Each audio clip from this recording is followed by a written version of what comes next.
your face.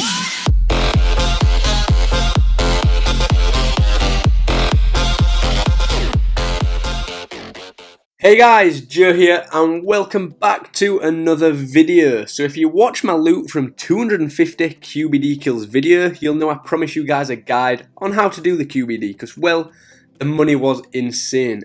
And that's what I'm here to do today. So to kick things off, I'll go over the requirements, and there is only one, and that's 60 summoning to enter her chamber. However, there are quite a few recommended requirements, and the first of which is the completion of the Songs of the Depths quest. This will reduce the damage taken from the Queen's fire attack significantly. Also, I recommend level 80 combat stats in range and defense. I have killed the QBD in tier 70 gear before, however the higher level gears are just going to increase your efficiency, which obviously we are looking to do. 95 prayer is also nice to have, as we'll be using soul split along with anguish, which works really well here. I recommend 96 herbal for overloads. This will also allow you to make super anti-fires, meaning no anti-fire shield is required, so you can simply concentrate on DPS, which is always nice, and you're really going to increase your kills per trip that way. Let's take a look at the gear setup then, and as you can see, I'm wearing full Pernix with the ranged Kiln Cape. I'm using the Amulet of Souls because its potential effect with Soul Split here is unreal. I've got the Ring of Death to help me deal as much damage as possible, and I'm using Ascension Crossbows with the Ascension Bolts.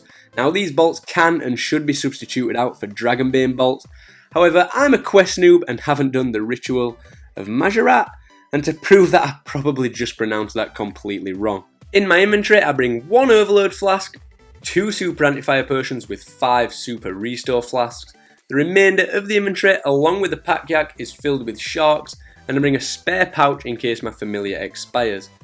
I forgot to add guys, I recommend no lower than a War Tortoise, which is 67 summoning.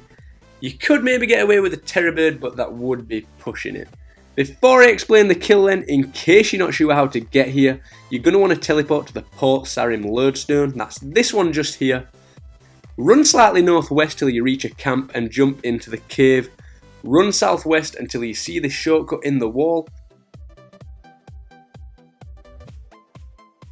If you're unable to use it, you're going to have to follow my cursor on screen.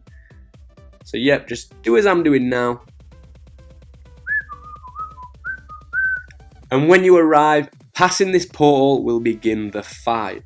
With that being said, let's get on to the fight. And honestly guys, it's really nothing to worry about. The QBD then has 4 phases, and the first is definitely the most simple. Concentrate purely on dealing as much damage on the Queen as possible, and watch out for the only attack she may use.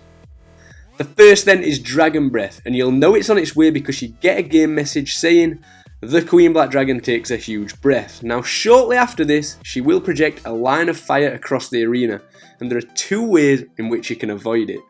The first is to stand in the gaps of the flame. However, a more efficient way I have found that allows you to carry on doing high DPS is to charge through the fire as seen on screen now when it gets a square or 2 away from you.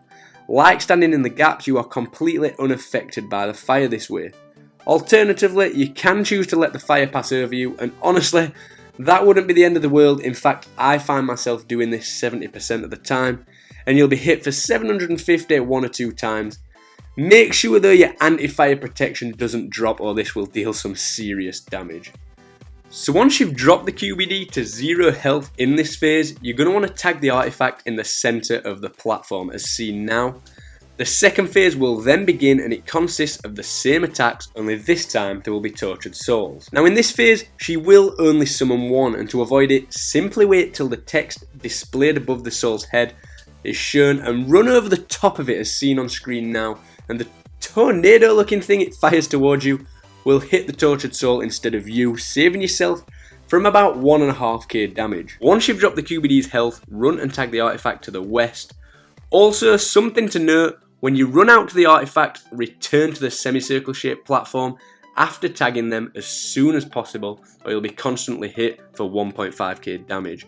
Also, in this phase and following phases, tagging these purrs as quickly as you can is really important because it keeps the number of grot worms the Queen Black Dragon will spawn down to a minimum. On to the third phase then, and again it consists of the same attacks. However, this time Tortured Souls will have multiplied. This time there will be 2, meaning potentially they could deal twice as much damage, about 3k. To avoid them, do the exact same as you did in the previous phase.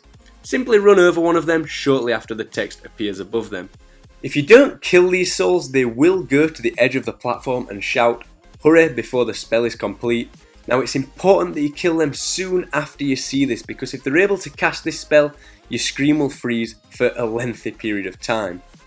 Once you've dropped the QBD's health, then run and tag the artifact to the east and prepare for the final phase.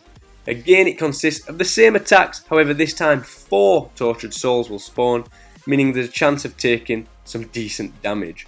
To avoid it, simply follow the same instructions as in the previous phases, and if you do it successfully, it should look something like this. All I can say at this point, guys, is try to concentrate, remain calm, and you will honestly be fine. In this phase, there is also one new attack, and the QBD will blow extremely hot flames. You can't avoid this 100%, but to reduce the damage taken, stand to either side of the platform. Do not stand in the middle, or the damage you take will be significantly increased. The QBD may also change colour. As you can see on screen now, she turns blue, meaning she's extremely weak to ranged. And honestly, a couple of thresholds at this moment in time can end the kill. If she turns green, however, she is stronger against ranged, and it can add anywhere up to 30 seconds onto the kill. In terms of her hits, against you, they do not change, so don't let that panic you. Once the Queen Black Dragon is again 0 health, run and tag the artifact in between the 2 previously tagged posts to end the kill. Jump down the staircase, guys, and collect your loot. That really is all you need to know. I hope you guys go out there, make plenty of money. I hope you find this guide useful. Honestly, if you want some easy cash, this is the place to go. Anyway, guys, I'll see you in the next one. Bye.